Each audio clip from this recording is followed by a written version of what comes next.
robust leadership, if you like, in difficult times. I think, you know, that the fundamentals of leadership clearly haven't changed at all as a result of this pandemic, and as you just said, but the way we do it has, and of course, I suppose for decades people have said, you know, face to face is best. That's why everyone flies around the world and we talk to people. And now, of course, all we've got is calls, emails, digital platforms, and that's it. And so it's interesting, your point just now in terms of how that's changed how you lead, but also what's quite interesting when you mentioned people's families. So I almost, you know, the conversations I've had over the last few weeks is it's quite a different leadership, because yes, it's about your employees, but it's about their wider environment at home as well, which sort of you have to bring in too. Yeah. Well, you've just got to accept that you might be in the middle of a Zoom call and somebody's child's going to come out and then drag, you know, pulling on the sort of shirt sleeve saying, can I get this, or can you do this for me? And just got to accept that and let that go. Because I'm having it in my house.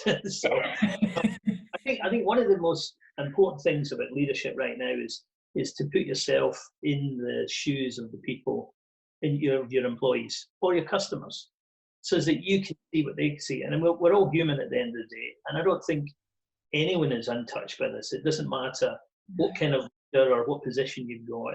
You are impacted by this in a way, either emotionally or physically. And you've got to deal with that. Yeah. Oh, absolutely. And I think the interesting conversations that you and I had, you know, just a week or so ago, you know, that element of looking after people very differently, the introverts, the extroverts, what we see in the office to what we see at home is flipped almost. Yeah. I mean, I think the biggest thing is now you've got to listen a lot harder. You know, you can't get the physical sort of feeling. Yes. But you've got to ask a lot of questions and ask a lot deeper questions. I mean, one of the things through trial and error we found is, and I think I said to you, one of the biggest impacts was in people who are single and they've now been stuck at home, you know, for several weeks on their own with no contact.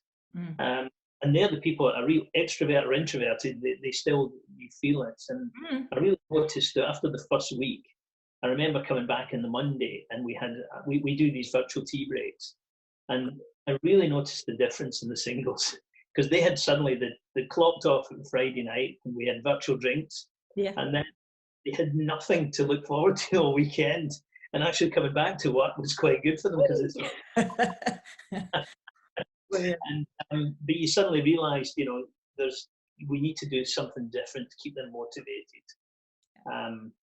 So I'm finding when we're on these calls, you've really got to be like, actually my experience this year has been great, because you've got to pick people out and make sure that you get to hear their voice. Yes. Because the introverts amongst us will either not join the call if they're not asked to, or they won't speak when they're on the call. And you know, if you just pick them out and ask them how they're getting on, it's quite enlightening, and they seem to appreciate it as well. Absolutely. Well, I think what's interesting what you say is that sort of that ability to notice, which is always crucial, but it's really gone up a notch. You know, as you say, noticing the noise, but really noticing the quiet or the different. You know, when people are acting different to their norm level, if you like. Yeah. And just reaching out to some people individually that you wouldn't reach out to. Yeah. You know, whether that's Andy in support or Joe in accounts, who you normally would just say hello to in the office. Just doing that. Now it's a bit easier for me when we're only 300 people, so you know I can imagine in a larger organisation it's a lot more challenging. But I'm able to regularly actually get on a Zoom call with the whole company and do that geographically or whatever. But some people obviously aren't. So I think the communication thing becomes much more important. Absolutely. And you can never over communicate in this kind of situation. No. People looking for any sort of information or assurance or help, really. Well, absolutely. And I think, as you said earlier, sometimes it's the little things, and sometimes the little thing might just be someone reaching out and saying, "Hello, are you okay, or are you there, or whatever."